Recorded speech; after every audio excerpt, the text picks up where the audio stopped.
J'affirme, Monsieur Émile Zola a raison. Dreyfus est innocent, il est innocent. J'apporterai les preuves contre le peuple, contre les parlementaires, contre l'armée, contre les juifs qui ne veulent pas faire de vagues, contre le tribunal, contre tous. J'apporterai les preuves. Peggy fait partie de ces gens qui veulent que tout le monde leur ressemble. Alors si les hommes n'écoutent pas leurs exigences, ils leur tournent le dos et les écrasent sous leur sarcasme, leurs admonestations. C'est pas comme ça qu'on peut convaincre. Et Jaurès, avec sa manie de l'indulgence, on croirait qu'il n'a jamais rien tant aimé que ceux qui lui donnaient des coups de pied au cul, hein. Enlève-moi l'espoir que je peux changer quelque chose à mon avenir et tu verras, tu me rendras fou. Le peuple des électeurs entend et parle un langage politique presque sincère, et la foule des élus entend et parle un autre langage convenu, tout à fait différent du premier. Ce sont deux langages parallèles qui ne se rencontrent plus. Ah non, je te rendrai lucide.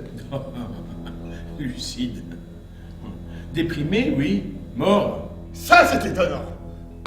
Que nos enfants voient comme tout se passe aujourd'hui, et qu'ils croient que demain, ça ira mieux. C'est la guerre!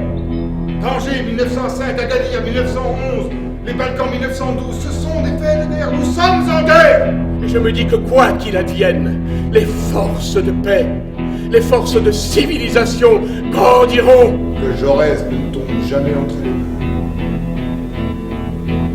Dès que la guerre sera déclarée, la première chose que nous ferons sera de le fusiller.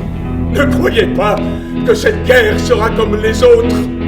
Elle mettra en jeu des millions d'hommes, conviés par une Europe démente au bal du meurtre et de la folie. Il ne nous reste plus qu'une chance, c'est que le prolétariat unisse toutes ses forces et que ce battement unanime des cœurs écarte ce cauchemar horrible. Il faut se ressaisir. Défendons la patrie avec intelligence. La patrie est une idée qui se transforme, qui s'élargit à l'Europe, qui s'élargit au monde. Un peu d'internationalisme écarte de l'Europe, beaucoup d'internationalisme y ramène.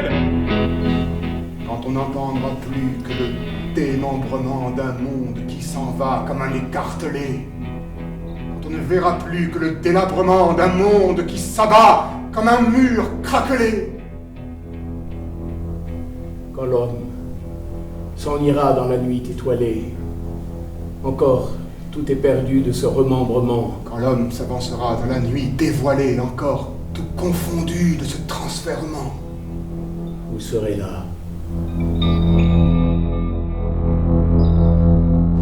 il faut haïr!